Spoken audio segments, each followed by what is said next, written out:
সম্প্রসারণ ত্রিপুরায় গরিব মানুষকে বোঝাতে আসছেন যে ভোট দিন বিজেপিকে। ত্রিপুরার লোককে কি এত বোকা? কমরেড সভাপতি, উপস্থিত বামফ্রন্ট, ত্রিপুরার নির্বাচন, সেই নির্বাচনে নরেন চ্যাটার্জি তাকে বক্তব্য রাখার জন্য আমি যুবক যুবতীর থেকে ভোট নিয়েছিলেন, সেই কথা কেন কার্যকারী করনি? এই নির্বাচনের মুখে দাঁড়িয়ে নরেন্দ্র মোদীকে বলতে হবে, অমিত শাহকে বলতে হবে। রবীন্দ্রনাথের একটা কথা ছিল, একটা লাইন ছিল, খুব মারাত্মক লাইন। রাজা বারবার আসে আর প্রতিশ্রুতি দেয়, প্রজারা খুব শুনে হাততালি দেয়, আনন্দ করে। একটা গরিব ছেলে ওই এত জনতার মাঝ থেকে উঠে দাঁড়ালো, উঠে দাঁড়িয়ে রাজার দিকে আঙুল তুলে বললো, রাজা তুই উলঙ্গ, তোর কাপড় কোথায়? রাজা তখন দেখছি সত্যি তো আমার কাপড় আছে, কিন্তু তার প্রকৃত অর্থে কাপড় নেই, রাজা উলঙ্গ। মোদী আগরতলা এলে, অমিত শাহ আগরতলা এলে, ওদের দলের লোকের আগরতলা এলে, আমাদের এরকম একটা ছেলের দরকার যে দাঁড়িয়ে প্রশ্ন করবে, মোদী তুই উলঙ্গ, তোর কাপড় কোথায়? আমরা কোটি কোটি ছেলে বেকার, আমরা নিরক্ষর, আমরা দুবেলা দুপুরো খেতে পাই না, আমাদের ভিক্ষে করতে হয়, আমাদের তাকিয়ে থাকতে হয় ও আকাশের দিকে। কেউ আল্লাহ বলি, কেউ ঈশ্বর বলি, কেউ ধর্ম করি। হিন্দুরা ধর্ম করেন, মায়েরা মন্দিরে যাবেন, পুজো করবেন, অর্চনা করবেন, ঠাকুরের কাছে কি চাইবেন? ঠাকুর শক্তি দাও, মুসলমানকে কাটবো? একটা মা বোন যায় মন্দিরে কথা বলতে, অমিত শাহের কাছ থেকে শিখতে হবে, নরেন্দ্র মোদীর কাছে শিখতে হবে, RSS এর কাছে শিখতে হবে, হিন্দু মুসলমানের কাছে, ওদের কাছে শিখতে হবে ধর্মের কথা। ধর্ম আমার মা জানে, ধর্ম আমার ঠাকুমা জানে, ধর্ম আমার বোন জানে, ধর্ম আমার দিদার জানে। কখন উপবাস করতে হয়, কখন পূর্ণিমা, কখন অমাবস্যা, আমরা জানি। জানে কে? আমার মা, আমার ঠাকুমা, যে স্কুলে গিয়ে পড়ালেখা করেনি, টেলিভিশন তখনও আসেনি, কিন্তু বলে দিত গা হাত পাতা ব্যথা করছে তো, হ্যাঁ ঠাকুর পা ব্যথা করছে, খেলতে গিয়ে লেগেছিল, বলে অমাবস্যার টাইম তো একটু লাগবে ব্যথা করে। সে বিজ্ঞানীও নয়, সে নরেন্দ্র মোদীর ধ্বজা ধরা লোক নয়, কিন্তু সে জানে। তাই আমাদের যারা পড়ালেখা শেখেনি, বাড়িতে আছে মায়েরা, বোনেরা, তাদেরকে অনেকে অশিক্ষিত মনে করেন, মোদিরা মনে করেন, অমিত শাহরা মনে করেন, তাহলে বাড়িতে এসে শিখে যায়।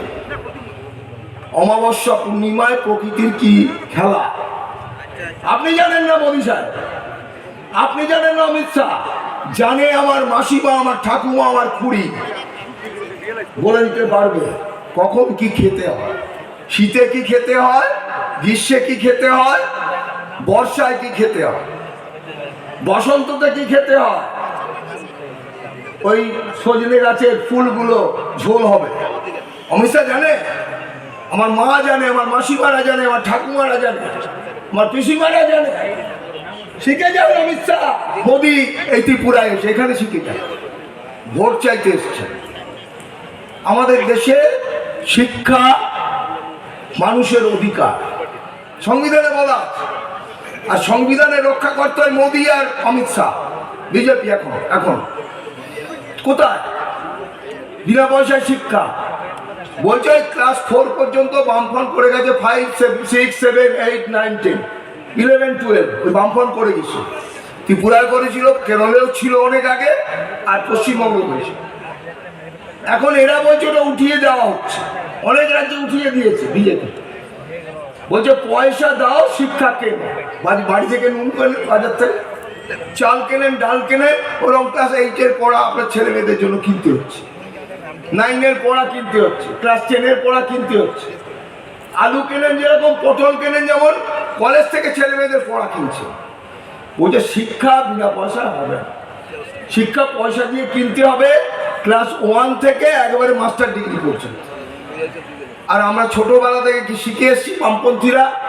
শিক্ষা মানুষের অধিকার, জন্মগত অধিকার, বিনামূল্যে শিক্ষা দিতে হবে। এই ত্রিপুরা, কেরল এবং পশ্চিমবঙ্গে বামপন্থীরা ক্ষমতায় এসে 12 ক্লাস পর্যন্ত বিনামূল্যে শিক্ষা দিয়েছে। আর এই মোদিরা কি শেখাচ্ছে? মোদিরা শেখাচ্ছে শিক্ষা কিনতে হবে, স্কুল থেকে, কলেজ থেকে। বাজার থেকে এমনি চাল কেনেন, ডাল কেনেন, মাছ কেনেন, পটল কেনেন, লঙ্কা কেনেন, ওরকম স্কুল থেকে আপনার ছেলে মেয়েদের পড়ালেখা কিনে নিয়ে আসেন, কলেজ থেকে আপনার ছেলে মেয়েদের পড়ালেখা কিনে নিয়ে আসেন। এই জায়গায় নিয়ে যাচ্ছে মোদিরা। দেখতে ভালো, কথা বলেন ভালো, আর টেলিভিশন তো পেছন পেছন ঘুরছে, পেছন পেছন ঘুরছে। কারণ আদানির কটা চ্যানেল আছে, আম্বানিদের কটা চ্যানেল আছে, খবর নিয়ে জানে। তারা তো মোদির পেছনে ঘুরবে, অমিত শাহর পেছনে ঘুরবে, ঘুরে খবর তৈরি করছে আর মানুষকে বিভ্রান্ত করছে। আমরা বামপন্থীরা এ কথাই বলি যে কংগ্রেস এখন আমাদের সঙ্গে এসছে। কেন এসছে?